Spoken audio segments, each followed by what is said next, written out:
প্রকৃতির শক্তির মতোই ভূমিকে আঁকড়ে ধরে আপনার ভবিষ্যৎ প্রজন্মকে রাখে নিরাপদ। KSML Kadamtali steel mills private limited, build your future. আসসালামু আলাইকুম সম্মানিত দর্শক শ্রোতা, পদ্মা টিভি 24 এর পক্ষ হতে আপনাদের সবাইকে আন্তরিক প্রীতি এবং শুভেচ্ছা জানাচ্ছি। প্রিয় দর্শক, কদমতলী স্টিল মিলস লিমিটেড ল এর গল্পে আজকে আমরা একজন আলোচকের সাথে কথা বলবো। তিনি আসলে জামালপুর জেলা আইনজীবী সমিতির সম্মানিত সাধারণ সম্পাদক জনাব শাহ এনায়েত হোসেন হিটলার। প্রিয় দর্শক, অনুষ্ঠান কেন্দ্রিক কোনো প্রশ্ন থাকলে অবশ্যই আপনারা আমাদের স্ক্রলে দেখানো নম্বরে কল করবেন। আমরা আজকের যিনি আলোচক রয়েছেন তার মাধ্যমে আমরা ল এর লোমহর্ষক দুই একটি গল্প নেব এবং তিনি যে আইনজীবী সমিতির সাধারণ সম্পাদক হিসেবে দায়িত্ব পালন করছেন, দায়িত্ব পালন করাকালীন কি কি কল্যাণ সাধিত হয়েছে বা কি কি প্রত্যাশা রয়েছে সেটি জানাবেন। তো প্রিয় দর্শক, আইনের এই আলোচনাটি এই কারণে, আইনের জানেন আমরা জানি যে আইনের চোখ বাঁধা, আইনের এই চোখ বাঁধাই জীবনের অনেকের হয়ে যায় অনেক ধারা। এইখান থেকেই আমরা অনেক কিছু শিক্ষণীয় বিষয় পাবো। একটি গল্প আমরা শুনবো যে জনাব এনায়েত হোসেন হিটলার সাহেব, আপনি যদি আসলে দর্শকদেরকে জানাতেন যে এই যে আপনি দীর্ঘ সময় আইন পেশা জড়িত আছেন, এই আইন পেশাকালীন কি চড়াইউতরের গল্প, আর আপনি একজন সাধারণ সম্পাদক হিসেবে নির্বাচিত সাধারণ সম্পাদক দায়িত্ব পালন করছেন, দায়িত্ব পালন করাকালে দুই একটি, আর আইনের দুই একটি আপনার ল প্রফেশনের যোগ্যতা, যে গল্পটি আপনার কাছে বেশি হৃদয়স্পর্শী মনে হয়েছে এমন দুই একটি গল্পের সাথে আসলে আপনি দর্শকদেরকে স্মরণ করাবেন। একটু স্মৃতিময় একটি গল্প আসলে যদি জানাতেন। বিসমিল্লাহির রহমানির রহিম। আমি শাহ মোহাম্মদ এনায়েত হোসেন হিটলার, জামালপুর জেলা আইনজীবী সমিতির সাধারণ সম্পাদক। আমি 1994 সালে জামালপুর জেলা আইনজীবী সমিতিতে যোগদান করি। আজকের থেকে 25 বছর প্র্যাকটিস। 25 বছর প্র্যাকটিস। বর্তমান বছরে আমি সাধারণ সম্পাদক। পূর্বে আমি 19 বার নির্বাচন করেছি। 19 বার নির্বাচন করেছেন? ইনশাআল্লাহ 19 বারই জয়ী হয়েছি। 19 বারই। আমি আল্লাহর রহমতে ফেল করিনি, এইবারে সাধারণ সম্পাদক হয়েছি। আমাদের জামালপুরের এই সমিতি থেকে পূর্বে অনেক গুণী আইনজীবী চলে গেছে, যেমন তারা অনেক বড় বড় পর্যায়ে ছিলেন, যেমন আব্দুল হাকিম সাহেব, স্বাধীনতার পর তিনি এমএলএ হয়েছিলেন। সৈয়দ আব্দুল সুবান, উনি খুব নামকরা আইনজীবী ছিলেন। তারপরে আসছে আমাদের নজরুল ইসলাম দুলু সাহেব, উনিও বিশিষ্ট আইনজীবী ছিলেন। তারপরে অ্যাডভোকেট মতিউর রহমান তালুকদার, উনিও খুব প্রতিযশা বলবো, আইনজীবী ছিলেন। আমাদের বাড়ির জন্য অনেক অবদান আছে। তা আমাদেরও পরবর্তী জেনারেশন যারা আইনজীবী আসতেছে তারাও আমাদের অনেক নাম করবে, এটাই আমার প্রত্যাশা। বাড়ির সবাই বিজ্ঞ আইনজীবীরা এই পেশার সঙ্গে জড়িত। এখনো বিশিষ্ট আইনজীবী আছে, যেমন আমানুল্লাহ কাশাব আছেন, বর্তমান সভাপতি বাকিবুল্লাহ আছে, অ্যাডভোকেট HR জাহিদা আছে, উনি বার কাউন্সিলের পরপর 2 বার সদস্য ছিলেন। আমাদের বাদে এখনো আল্লাহর রহমতে অনেক আইনজীবী, প্রতিষ্ঠিত আইনজীবী আছে। ভবিষ্যতে আল্লাহর রহমতে আমাদের আপনারা কি কি, আপনি যদি একটু লয়ের গল্প, একটি লোমহর্ষক গল্প বলতেন, এরপরে আপনার কিছু চাওয়া পাওয়া থাকলে যদি দর্শক গল্প। আমার জীবনে একটা অনেক গল্পই আছে, কিন্তু সবচেয়ে একটা মানে দুঃখ বেদনাদায়ক ঘটনা, এটা মনে হয় আমার 1996 কি 97 সাল থেকে। সেই সময় একটা নারী নির্যাতন মামলাটা, মেয়েটার বয়স ছিল আপনার 12 কি 13। তো একটা মেয়ের ছেলের সঙ্গে প্রেম হলো, ভালোবাসা হলো, বিয়ে হলো, পরবর্তীতে দেখলাম বাচ্চা। তো আমরা আসামি পক্ষ মামলাটা সাক্ষী করলাম, জেরা করলাম। মেয়েটা কিন্তু আপোষ,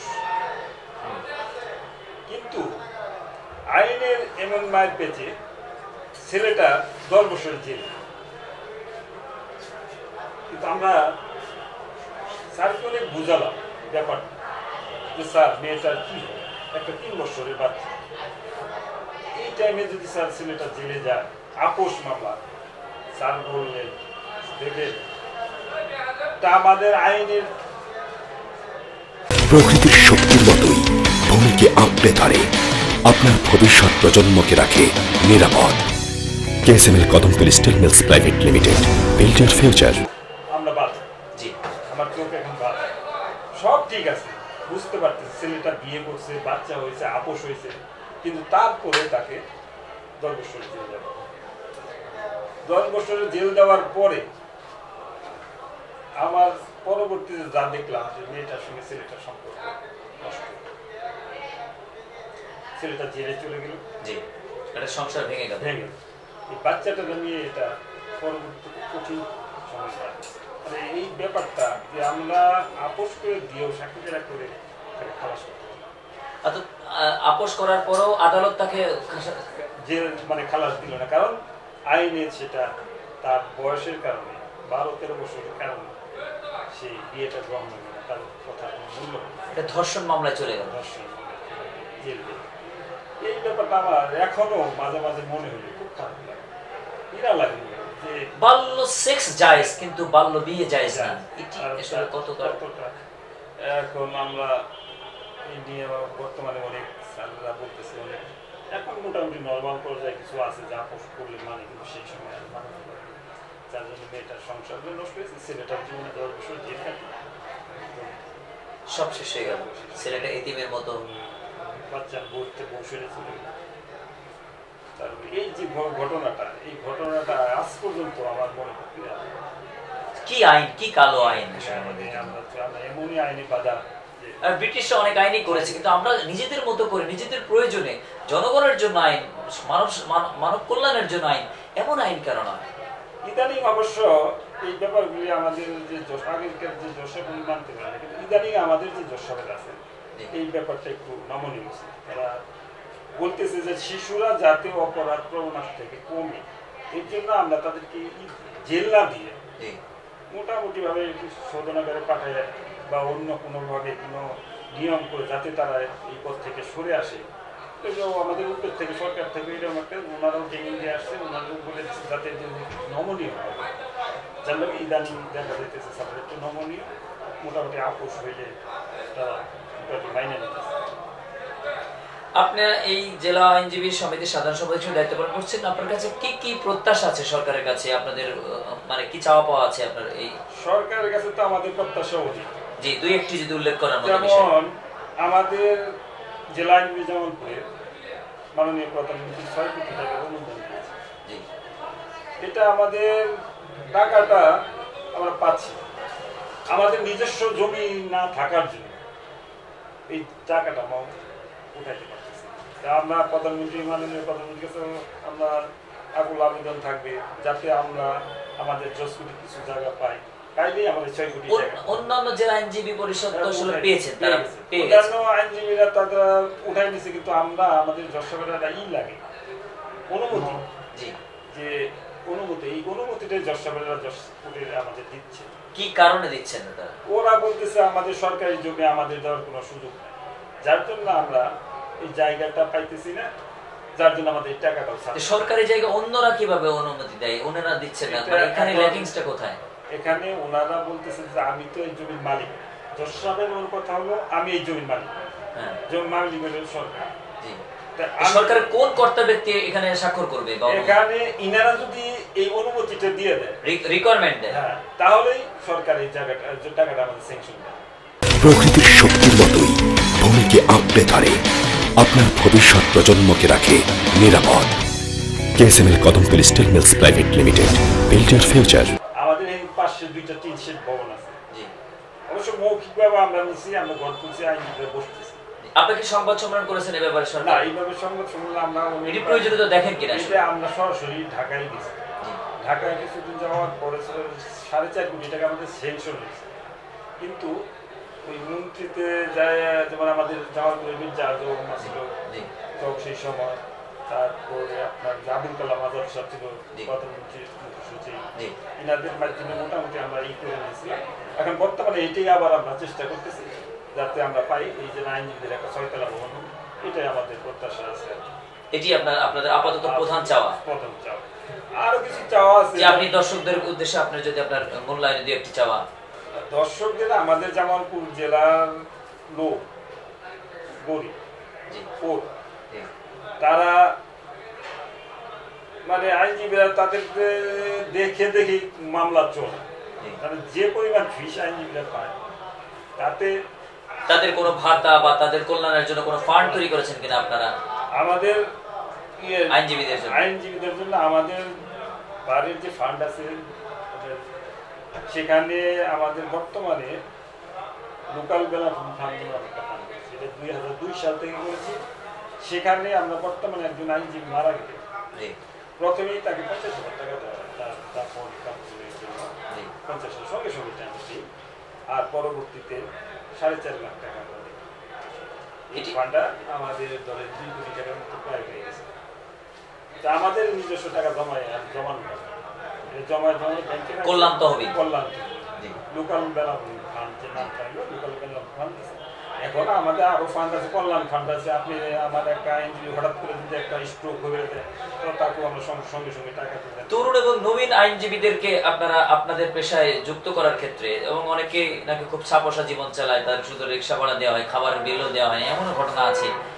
তাদেরকে তাদের জীবন মানের উন্নয়ন করার জন্য আপনারা কি জেলা? আমি তো প্রথমে আপনাকে বললাম যে আমাদের ডিস্ট্রিক্টে কোর্ট ডিস্ট্রিক্ট, জামালপুর ডিস্ট্রিক্ট, ওই আইনজীবী একটা জুনিয়র আইনজীবী সাধারণত ধরেন 300, 400, 500 টাকা সিনিয়র আইনজীবী দিয়ে, এটা খুব বেশি তো আর পায় না। এতেই তাদের মোটামুটি আমি যে বলেন জীবন চলা। ভবিষ্যতে দেখা যেতে যে আমরা চেষ্টা করতেছি যাতে আরো কিছু উন্নত করে দিতে, আমার লোকাল বাংলাদেশে এইটা দিয়ে আরো কোনো ফান্ড করে যাতে জুনিয়র আইনজীবীরা আরো কিছু সলভেন্সি পায়। এটা আপনাদের প্রত্যাশা আছে। জি, আপনি যদি আরেকটি গল্প বলার মতো একটি গল্প দিয়ে যদি আপনি শেষ করতেন। আরেকটি গল্প হইলো নারী নির্যাতনের আরেকটা মামলা। আমি আসলে নারী নির্যাতন করি এপিপি। হ্যাঁ, তো মানে একটা 9 লাখের মামলা, 9 লাখের মামলা।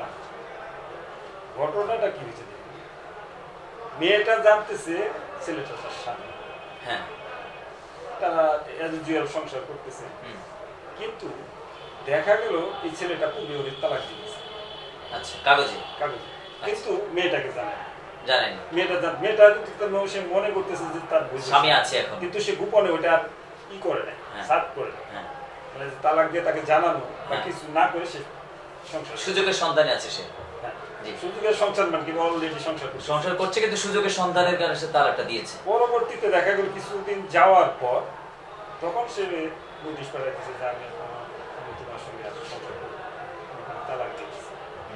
ঘটনা দেখাটা দেখেন সংসার করার পর, কিন্তু সে তালাকটা দিয়ে দিচ্ছে আগে দিয়ে তার সঙ্গে বৈধভাবে স্বামী স্ত্রীর উপরে আসতেছে, কিন্তু মেয়েটা কিছুই জানলো না যে তার তালাক দেওয়া হয়েছে। পরবর্তীতে মামলাটা আমরা চেষ্টা করলাম যে যাতে তাকে সাজা দেওয়ার জন্য।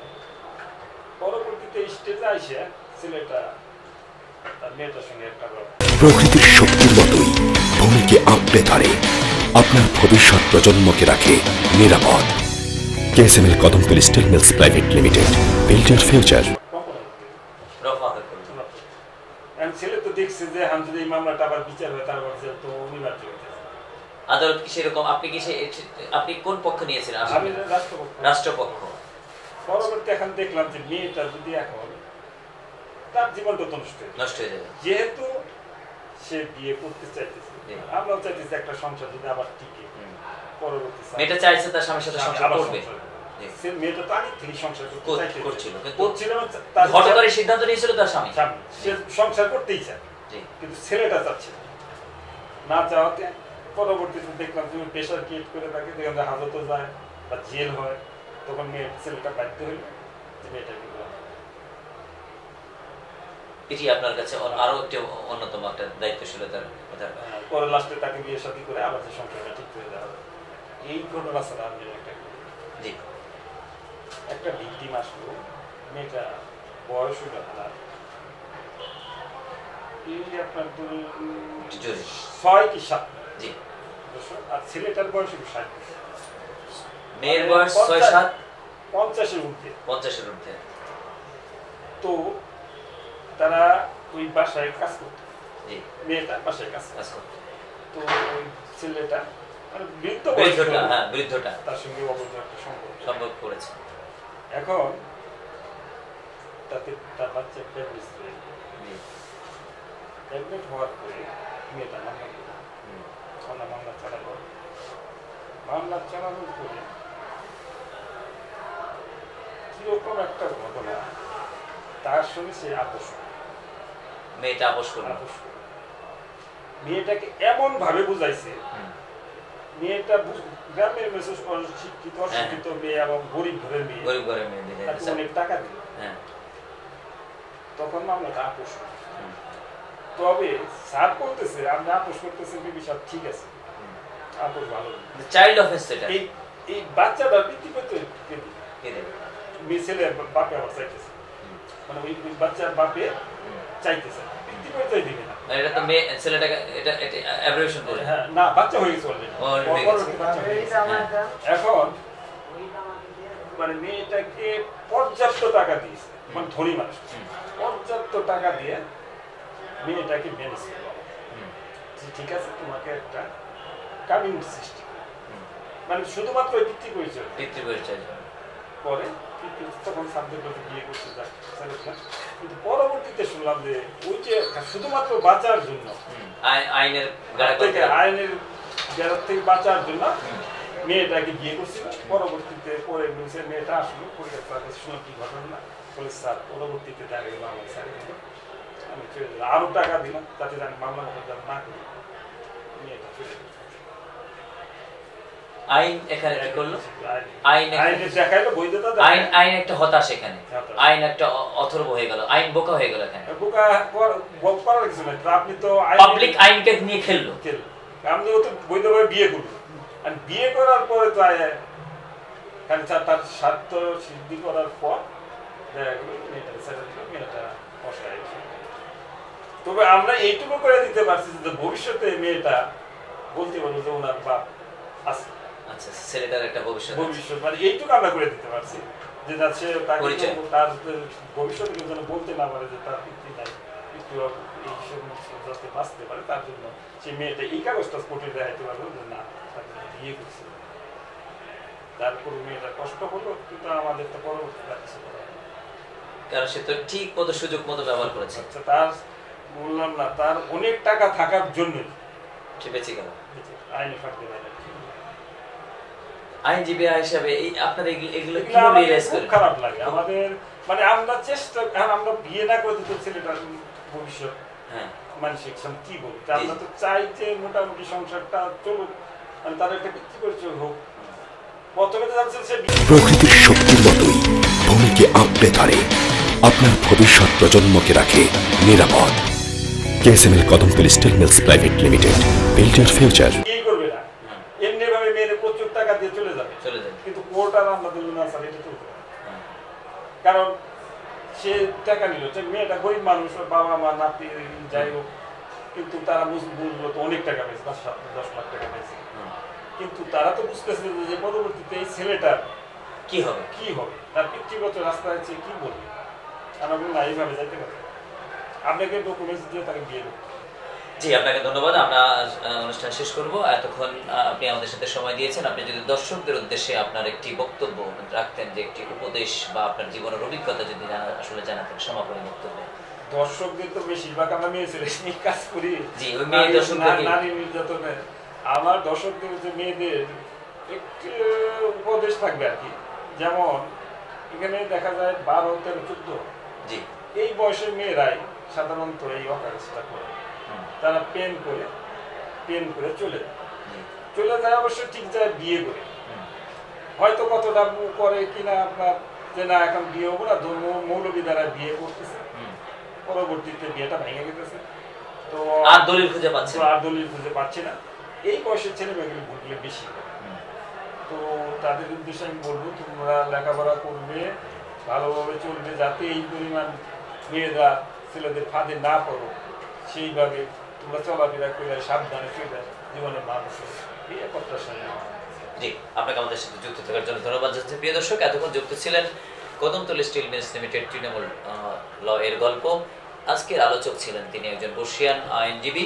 তিনি আসলে তার কিছু অভিজ্ঞতা জানান। এই অভিজ্ঞতা দিয়ে, এই গল্প দ্বারা অনেক শিক্ষামূলক বিষয় এসছে। প্রিয় দর্শক, আপনারা যারা আমাদের সাথে যুক্ত ছিলেন, অবশ্যই শিক্ষাগুলো নিজের জীবনে আন্দোলিত করবেন এবং আপনার পরিবার, পরিজন, আত্মীয় স্বজন সবাইকে আইনের ধারাগুলির ব্যাপারে সচেতন করাবেন এবং সচেতন নাগরিক হিসেবে নিজের জীবন এবং জীবিকাকে গুরুত্ব দেবেন। এটি হোক আমাদের পরবর্তী সময়ের প্রত্যাশা। আপনাদের সবার সুস্বাস্থ্য কামনা করছি আল্লাহ তাআলার পক্ষ থেকে। পরবর্তী অনুষ্ঠানে নতুন কোন আলোচকের মাধ্যম দিয়ে লোমহর্ষক গল্প নিয়ে লয়ের গল্পে হাজির হবার প্রত্যাশা রেখে শেষ করছি। আসসালামু আলাইকুম ওয়া রাহমাতুল্লাহ। প্রকৃতির শক্তির মতোই ভূমিকে আঁকড়ে ধরে, আপনার ভবিষ্যৎ প্রজন্মকে রাখে নিরাপদ। KSML Kadamtali steel mills private limited, build your future.